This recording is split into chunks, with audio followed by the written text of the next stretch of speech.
Running a Fever, episode 107, Achieving the Goal, part 2.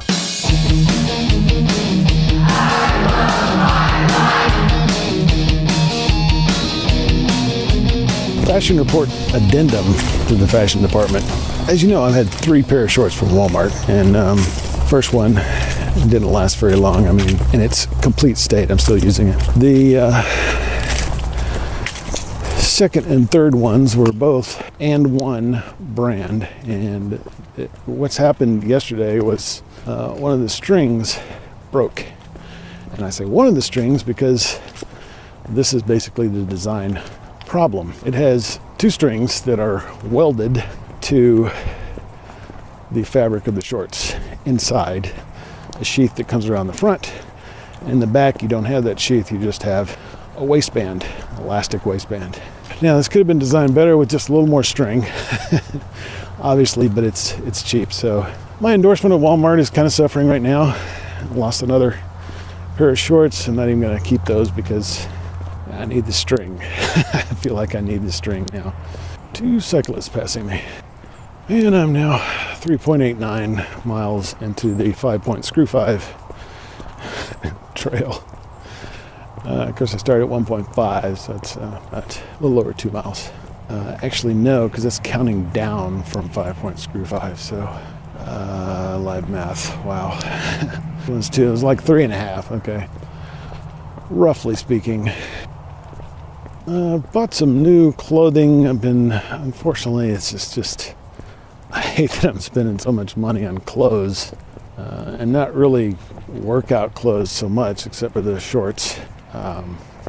I've gotten some more of the socks that I like so much, Ortho socks, or Thorlo. Morning. Thorlo is an anagram of Ortho, probably intentional. Thorlo socks. And I bought those, so it's, it's November now, so it's getting toward the end of the year. It's the time when I start thinking about annual things, and one of those would be making sure my clothing is up to par. You can probably tell we're passing the botanical gardens right now. Lots of noise on the road. Still feel the cold. I don't know what temperature it is, but obviously I've warmed up by now, but still got my gloves on, my hat, and the hood, so I look like a hacker. So yeah, I got 2 new pair of jeans. I don't know if I should.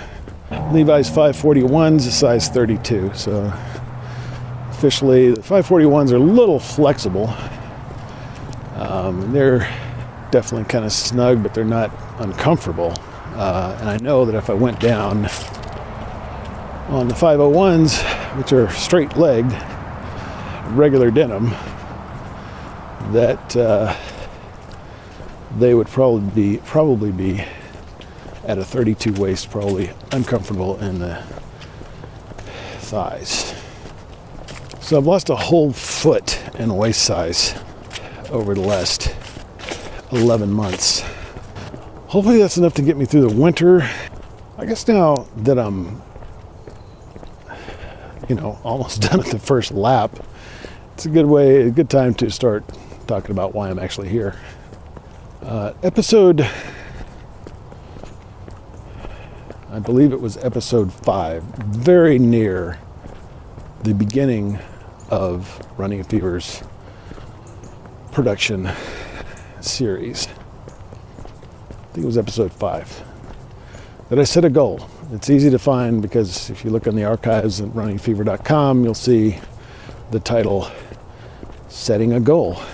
And the title of this episode, of course, is Achieving the Goal. Now, the goal that I'm achieving today is not exactly the goal that I set on November 18th, 2017, because today I'm walking hopefully 2 laps of Lake Fayetteville. The goal that I set was to run 2 laps of Lake Fayetteville. And if you've been following along, you know that I haven't run since December of 2017. I had a knee injury that was serious enough to keep me out of action for 6 weeks. I haven't seen a need specifically to start running again. When I reintroduced cardio, I found that I could do 20 to 30 minutes on a stationary bike. 3, hopefully someday more times per week, like 4 to 5 times a week. But right now, it's 1 or 2, maybe 3 times a week, depending on how my knee feels, etc. It's also sometimes hard to fit it in time-wise because it's not recommended to do the cardio in the same session as you do weightlifting. Works better if you do a separate session. So I'm doing that in the evenings.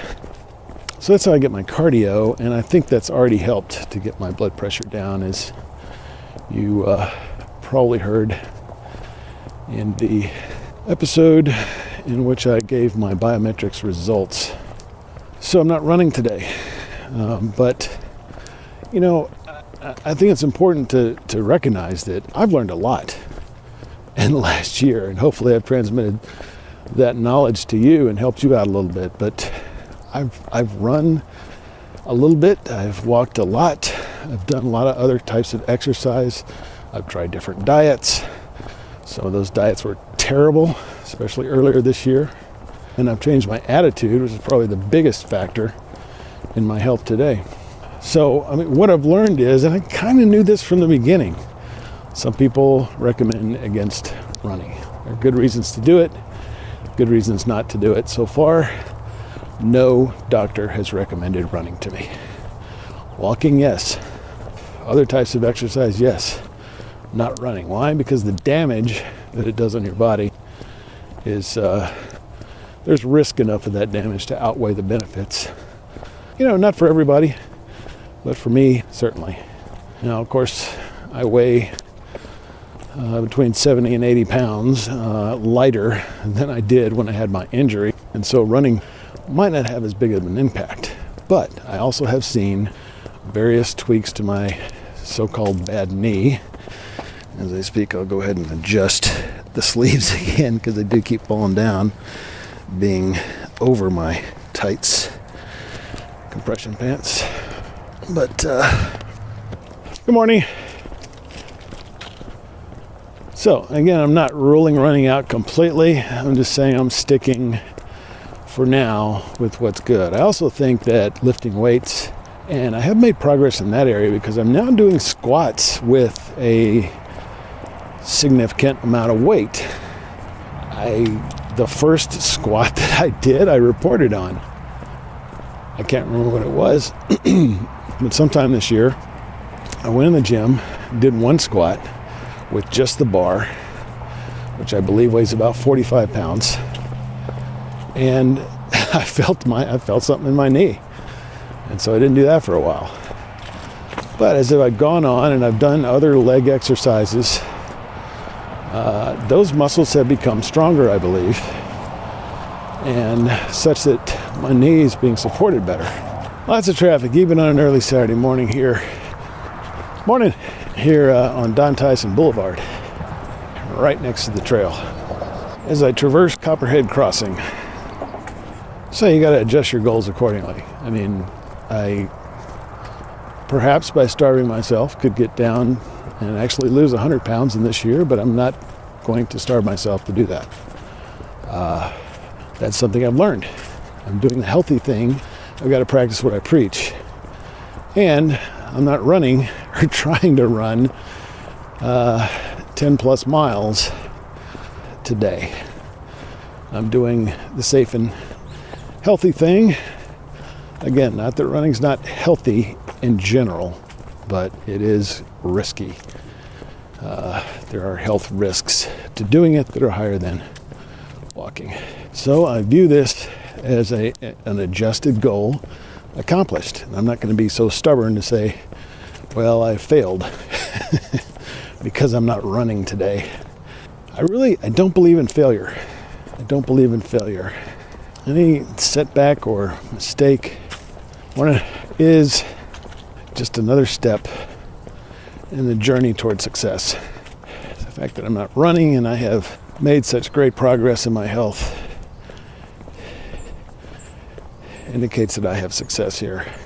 I was thinking, well, this is a big event. Eventually, leading up to it, I was thinking, well, maybe I should invite some people. I know some listeners in the area. Get some video, all that, but I realize that the most important person in this whole endeavor is not me, it's not my friends here, it's you. Morning! It's you, the listener, the person who is trying to improve themselves, who are trying to improve their health and progress. Morning.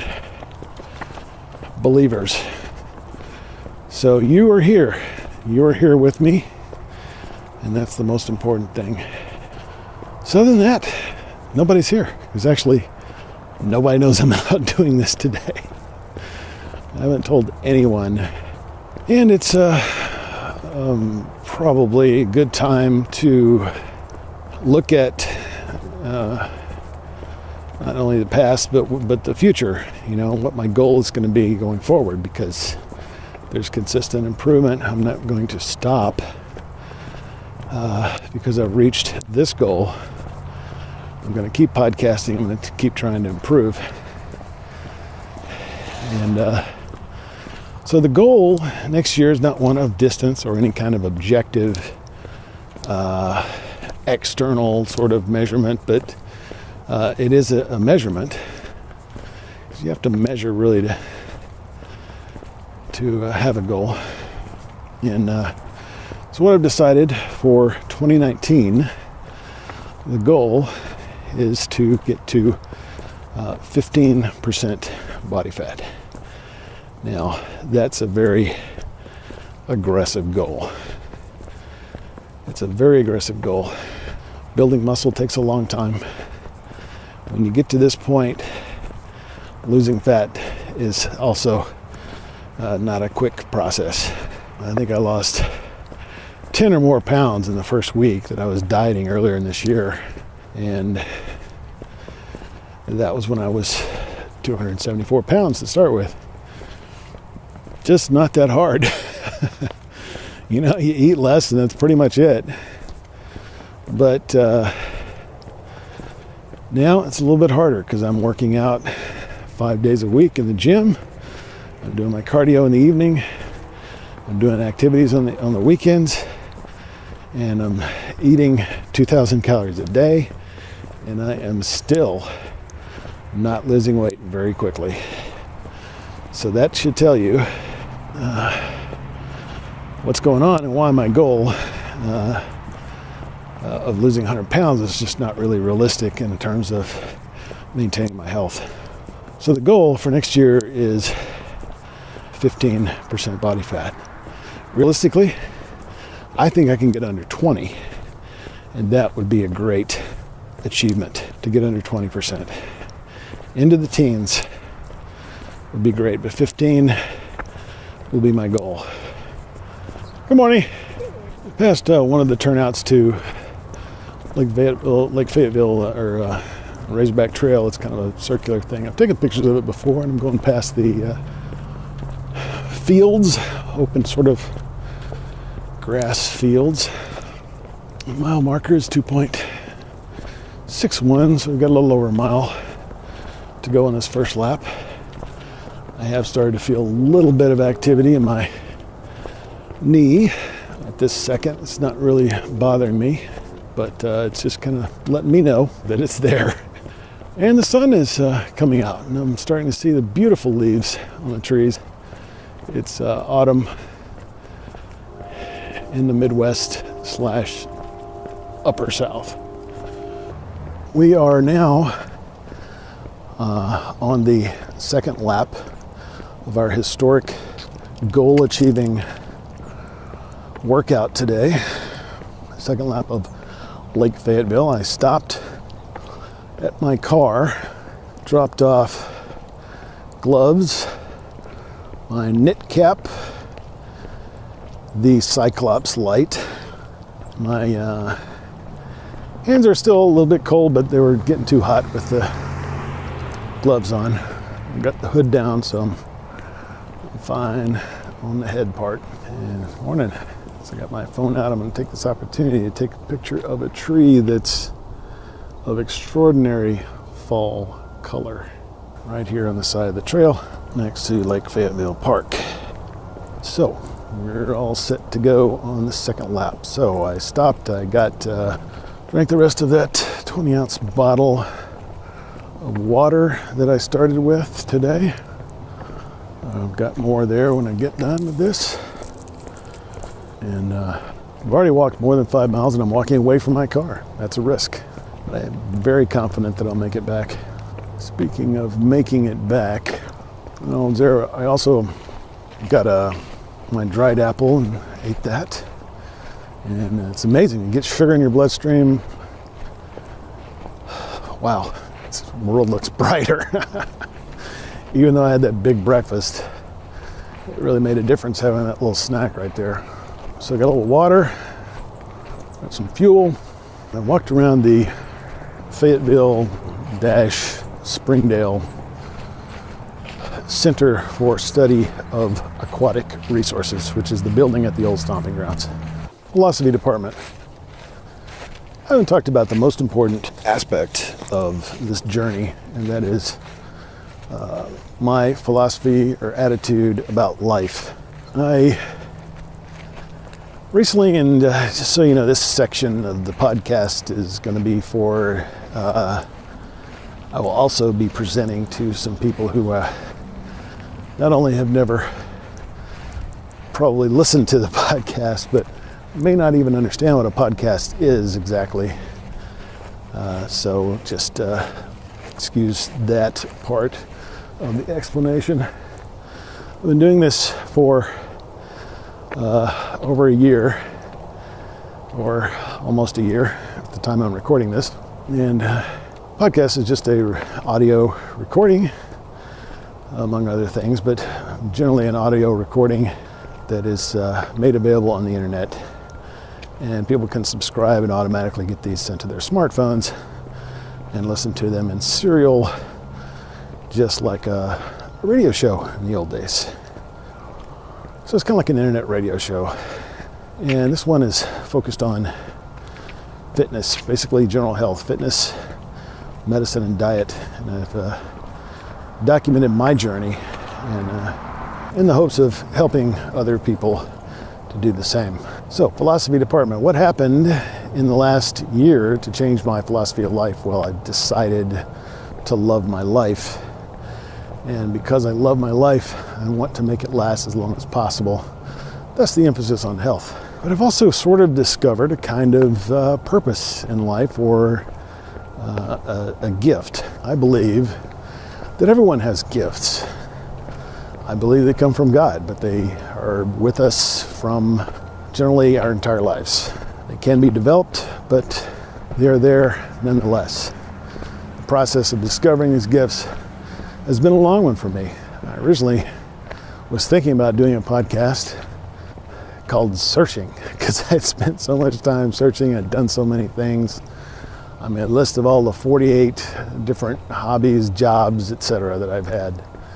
And there's probably more than that. But I've come closer in the last year and come to realize that my main gift is knowledge. That is figuring stuff out and telling people about it. And so that's kind of what I've done here. I've been figuring stuff out on my own as it relates to me, in hopes that people who relate to me and identify as a person who wants to improve their lives health-wise can do so. And I've made that available through this podcast. That's my mission. The podcast is only a method, because I always kind of wondered, well, you know, I feel this sort of energy, this sort of sense of fulfillment of purpose when I'm doing the podcast. But is it the podcast that's actually the gift, or is it something else? And I discovered it's kind of something else. My primary gift, or charism, is in my tradition it's called,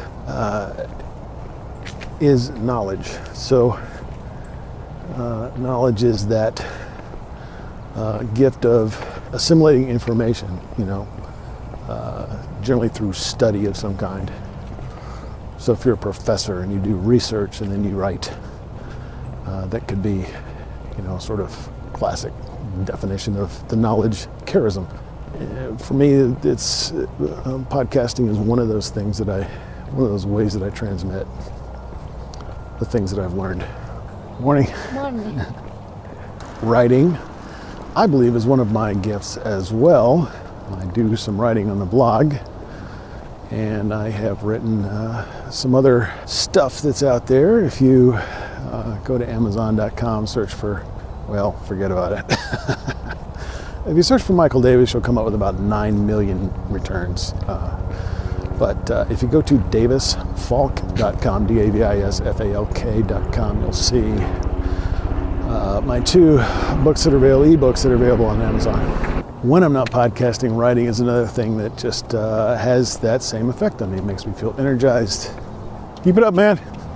Not only makes me feel energized, but I feel like I've got a purpose, like it's really helping.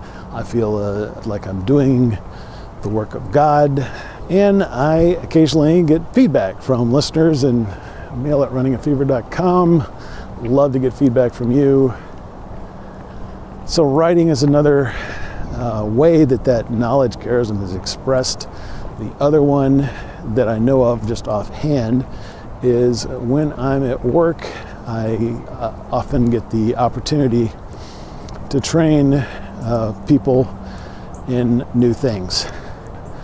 Not necessarily sometimes things that I've been working on for many years that I know very well, but also things that are brand new technologies. I work in the IT field and I have to keep up with new technology all the time. So I'll have to learn something completely new and then teach that to others. So just realized recently that is the most enjoyable part of my job.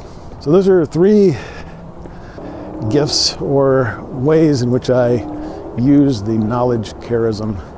And I didn't really understand that until recently, that this is a group of gifts which includes teaching, speaking, and writing that all relate to knowledge.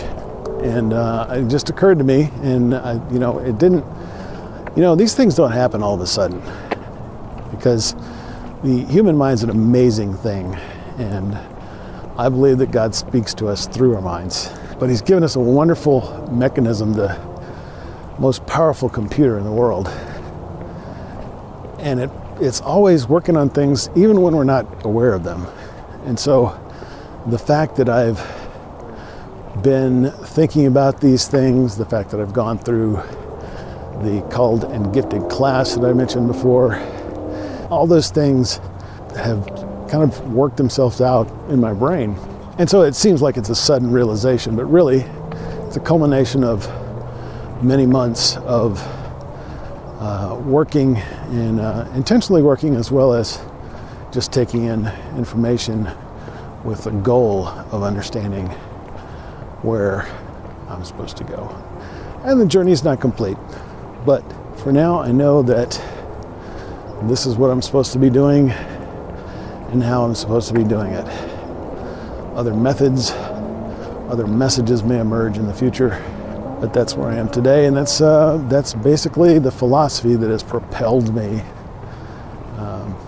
to do this, because how my study, my research has led me to actually do what I'm hoping to help other people to do, and that is improve my health dramatically and to show that it's never too late. Well, we are in the final half mile. We're in the final half mile of our second trip around Lake Fayetteville today, November 3rd, 2018, 15 days ahead of the deadline I set to achieve this goal.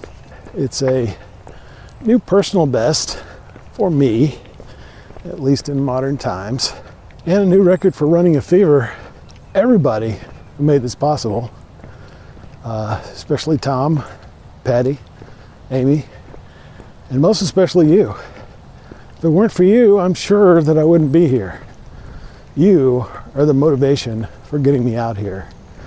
You're the reason that I've made such great strides in my health. So thank you for getting me to this milestone event. And we're just at the beginning. This is not the end. This is the beginning of the next stage of health improvement and development in the areas of fitness, medicine, and diet. And so I'm feeling pretty good. I think the lifting has helped quite a bit because there's very little discomfort in my knee. I don't have this sort of numb leg that I've had sometimes. So that's helped. Probably the cardio has helped as well.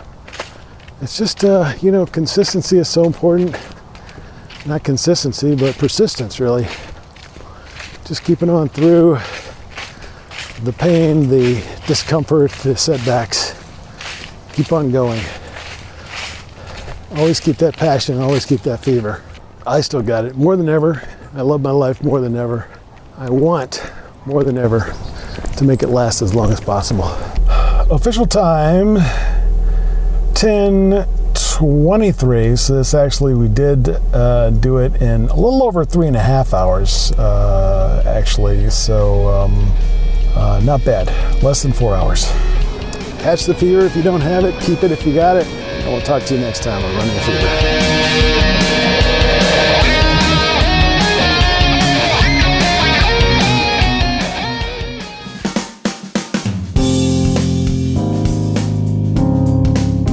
This is the Padua Podcast Network. PaduaMedia.com.